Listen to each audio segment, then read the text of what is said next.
be on how to get into Astavakrasana, or 8-angle pose. Now this is a primary Ashtanga series 3 pose, and what I love about this pose is it looks much more difficult than it actually is. Now it does require a little bit of hip opening in the beginning, so we'll go ahead and get started in that and as we talk.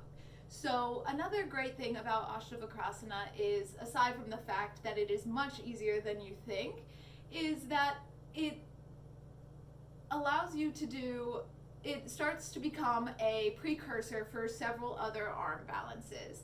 And then you can also be creative with it and flow from other poses into Astavakrasana or out of it. And I find that getting into the pose and getting out of the pose tends to be the more difficult part. Holding the pose isn't as bad. And one thing I recently learned, and it's crazy how often it is taught like this, and it still works, but I do find the other way to be easier, and it's crazy, is, and I'll show you in person, is, so I was doing it above, the foot above, the other foot above, whereas if the leg that's not being used, it should be under, and that does make a difference. So if you are an Astavakrasana practitioner and you know how to do it, maybe trying and seeing the different version of it, putting the foot on top rather than under, and how that works for you. So to get started, of course, we're cradling the leg, getting a nice little hip opening here. And then we're going to take the leg as high onto the arm as we can get it. Now I just let it hang here, let it flop. It doesn't require much work. And if you aren't there yet and you would like to try, I'll show you after some different things that you can practice to start to build the strength to get into Astavakrasana. Now, so letting that leg hang here, I try and get it up as high on my shoulders. It's like my little backpack strap. So you're gonna draw the right leg in, hands are down, about shoulder width apart, getting stable, and you're gonna cross that right foot underneath the left. Now, as you begin to lean forward, maybe your glutes come up. So that is a precursor. Just practicing here, just lifting and lowering is a great arm strengthener. So after you get here, you're going to begin to straighten out the legs and come forward. So it creates like 8 angles.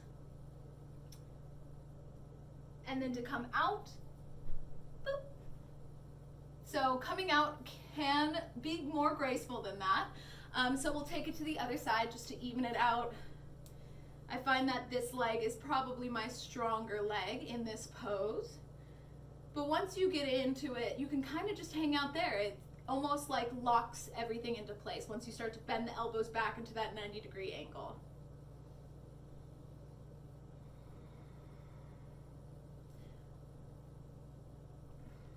So again, putting on our backpack, planting the hands on the floor, pulling the left leg in and crossing it under and clasping the feet as hard as they can together.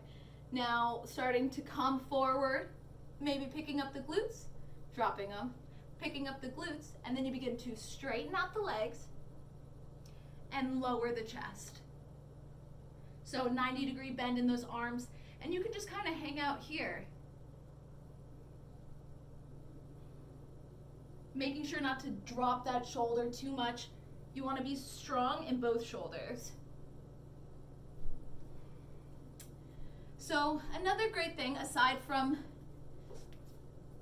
these little pickups that you can practice, is putting on that backpack strap again, leaning forward, pressing into the hands, and maybe just lifting here and maybe lifting this leg. And then maybe you can cross it over or under, and then straighten them out.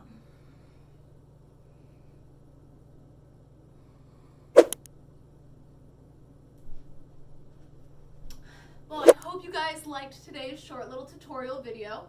If you guys have any comments, please leave them below.